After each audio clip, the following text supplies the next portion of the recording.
વિદેશની ધરતી પર વર્ષોથી વસતા આપણા લાખો પ્રવાસી ભારતીયો જ્યારે પોતાના વતનની માટીને મળવા માટે ફ્લાઇટ પકડીને ઇન્ડિયા આવતા હોય અને એરપોર્ટના ઇમિગ્રેશન કાઉન્ટર પર માત્ર એક નાનકડી ફિઝિકલ ચોપડી કે બુકલેટ ખોવાઈ જવાના ડરથી કે ઘરમાં ભૂલી જવાના કારણે તેમને ભારતની ધરતી પર પગ મૂકતા જ રોકી દેવામાં આવે ત્યારે તે લાચાર પરિવારોના દિલ પર કેવી ભયાનક વજ્રઘાત થતી છે।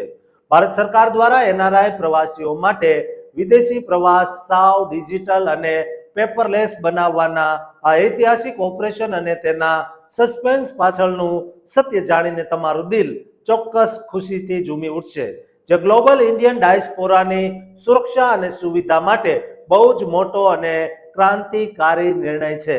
દોસ્તો, અત્યારે આપણા ભારત દેશની પવિત્ર ધરતી પરથી સમગ્ર વિશ્વમાં વસતા 50 લાખથી વધુ ઓસીઆઈ કાર્ડ ધારકો અને ખાસ કરીને વિદેશમાં રહેતા આપણા ગુજરાતી પરિવારોના જીવનને સાવ આસાન બનાવી દે અને વિદેશ પ્રવાસની આખી વ્યાખ્યા બદલી નાખે તેવા જૂન 2026ના મહિનાના અતિશય મોટા અને ચોંકાવનારા ડિજિટલ સમાચાર સામે આવ્યા છે, જે સમાચારના લીધે એરપોર્ટ પર પ્રવાસીઓની આસ્થા અને સુરક્ષા વ્યવસ્થા પર બહુ મોટો સકારાત્મક પ્રભાવ પડવા જઈ રહ્યો છે। ભારત સરકાર દ્વારા સમગ્ર દુનિયામાં વસતા ઓવરસીઝ સિટીઝન ઓફ ઇન્ડિયા એટલે કે ઓસીઆઈ કાર્ડ ધારકો માટે એક નવું digital electronic overseas citizen of India એટલે કે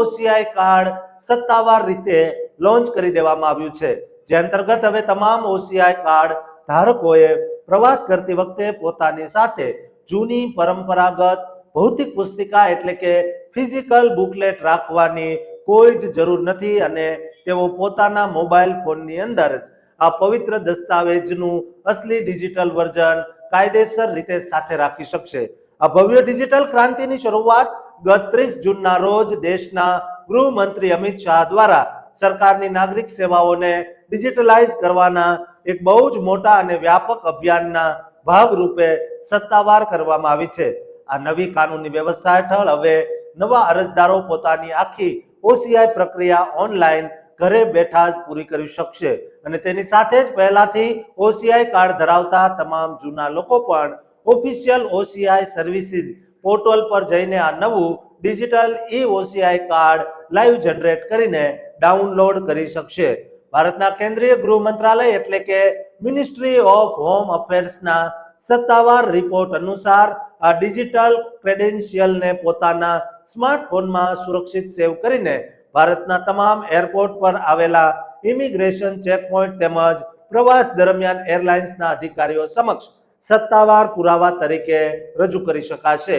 જે સાવ માન્ય ગણાશે। આ સાથે સરકારે સ્પષ્ટતા કરી છે કે પ્રવાસીઓ પાસે રહેલી જૂની અસલી ફિઝિકલ ઓસીઆઈ બુકલેટ પણ કાયદેસર ચાલુ જ રહેશે અને તેને બદલવાની કોઈ જ ફરજિયાત જરૂર નથી। આ નવું ડિજિટલ ઓસીઆઈ કાર્ડ મેળવવાની ઓફિશિયલ વિધિ બહુ જ સરળ છે, જેના માટે કાર્ડ ધારકોએ સત્તાવાર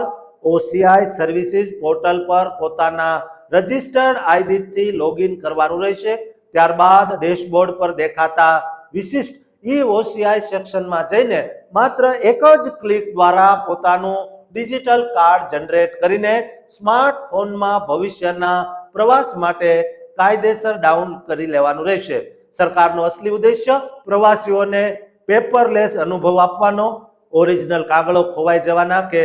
ફાટી જવાના મોટા જોખમોને નાબૂદ કરવાનો છે। આ હાઈટેક ડિજિટલ સિસ્ટમથી એરપોર્ટ પર રિયલ ટાઈમ વેરિફિકેશન થશે, જેનાથી ઇમિગ્રેશન પ્રોસેસિંગની સ્પીડ બહુ જ પ્રચંડ રીતે વધી જશે। આ મોટો નિર્ણય તાજેતરમાં જ અમલમાં આવેલા સત્તાવાર સિટીઝનશીપ એમેન્ડમેન્ટ રૂલ્સ 2026 એટલે કે નાગરિકત્વ સુધારા નિયમો 2026ના આધારે લેવાયો છે,